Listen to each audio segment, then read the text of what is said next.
Can we rewrite our genetic destiny? With the help of somatic gene therapy, this is no longer a plot of science fiction, but of real-life medical science that allows us to save millions with genetic diseases. This approach involves modifying the genes in the patient's somatic cells. It's a treatment aimed at correcting the genetic errors that cause the diseases, without passing such changes to future generations. The core concept is simple: delivering a healthy gene to compensate for a faulty one by gene addition, or using molecular tools to edit and correct the mutated DNA by gene editing. Somatic gene therapy was a major revolution in the field of medicine, as it offered the potential cures for genetic diseases that were once untreatable. However, the immense power of such therapy raises profound ethical concerns regarding safety, equity, and the very definition of a cure. Our first application takes us into the human eye. We'll look into a treatment called Lusterna, used for treating a genetic blindness disease called Leber congenital amaurosis. One common form, LCA2, results from mutations in a specific gene called RPE65. This causes the deficiency of an important protein called retinoid isomerase, which is important for the retinoid cycle. Without the protein, the retinoid cycle is broken down, leading to night blindness and loss of sight progressively. In Lusterna, the complementary DNA of a functional RPE65 gene is packaged into the AAV therapeutic factor and the AAV2 serotype. After that, the factor delivers the healthy gene into the retina-related cells of the patient. This induces such cells to produce the retinoid isomerase protein, thus restarting the stalled retinoid cycle. The results have been effective. Clinical trials recorded that patients showed significant improvements in retinal functions, including increased light sensitivity, pupillary responses, and most importantly, improved vision in dim environments. From restoring vision in the eye, we now turn to a treatment called Casgevy, responsible for blood disorders. Today, our focus is sickle cell disease. This blood disorder is due to mutations in the HBB gene. The error leads to the production of sickle hemoglobin. These kinds of hemoglobin clump together under deoxygenated conditions, therefore distorting red blood cells into crescent shapes. As a result, blood vessels are blocked, leading to pain crisis, acute chest syndrome, and progressive damage to various organs. In patients with sickle cell disease, the BCL11A gene suppresses genes that produce fetal hemoglobin. Unlike the sickle hemoglobin, fetal hemoglobin does not make the red blood cells sickle. Using the CRISPR-Cas9 technique, the BCL11A gene is edited and disrupted.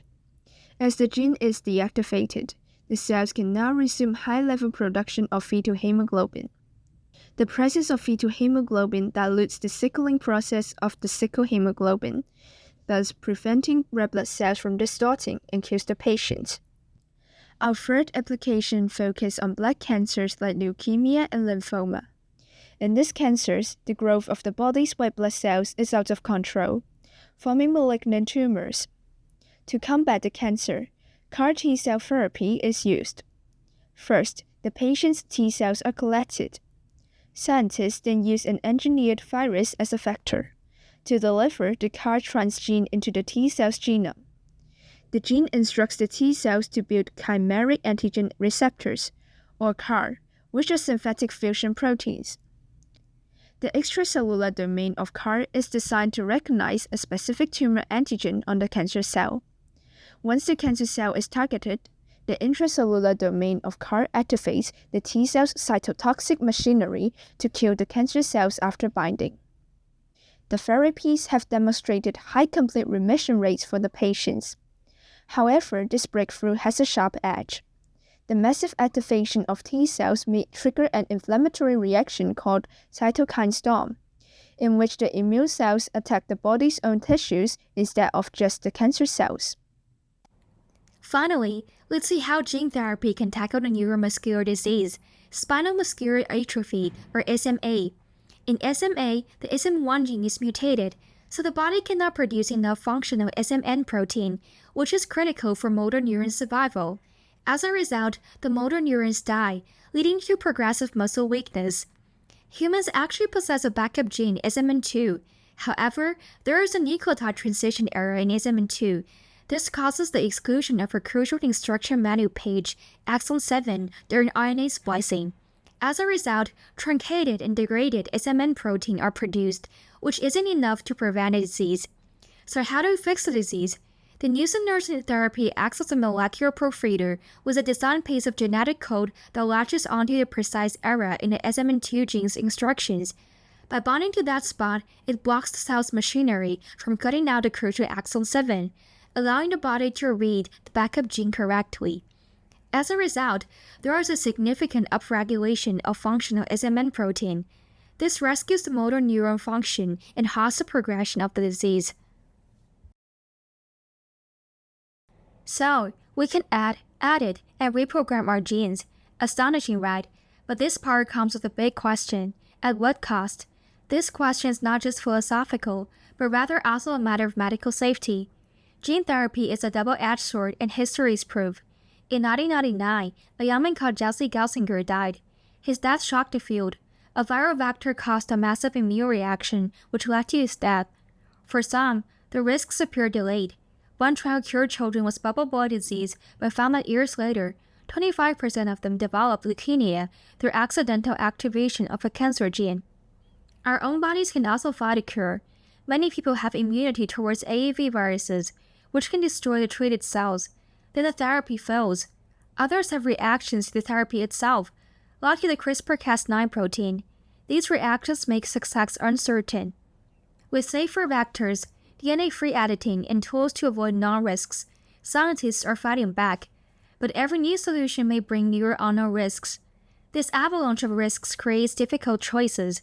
Imagine you have sickle cell disease. A new therapy offers a cure but with a cancer risk. Would you take it? This is a brutal decision. Yet people still see potential. Surveys showed around 75% of people believe in gene therapy. The majority agree that for treating serious diseases, the benefits outweigh the risks. The belief in gene therapy might also be impacted by the ethical terrain. First, some people say us humans are playing God, with the argument that we should not change nature. Their points are made stronger when our actions cause unexpected dangerous results. Second, fairness. These treatments could cost millions. If only the wealthy can access these, we risk creating a permanent genetic divide. Lastly, the threat to human identity. This is especially true for brain editing. One off-target error would cause catastrophic damage. The power to rewrite our code is undeniable, but with great power comes great responsibilities. We must face these risks, answer the ethical concerns, and face the unknown. Now, where does this leave us? We must not stop, but we should progress with care. The path forward needs radical transparency.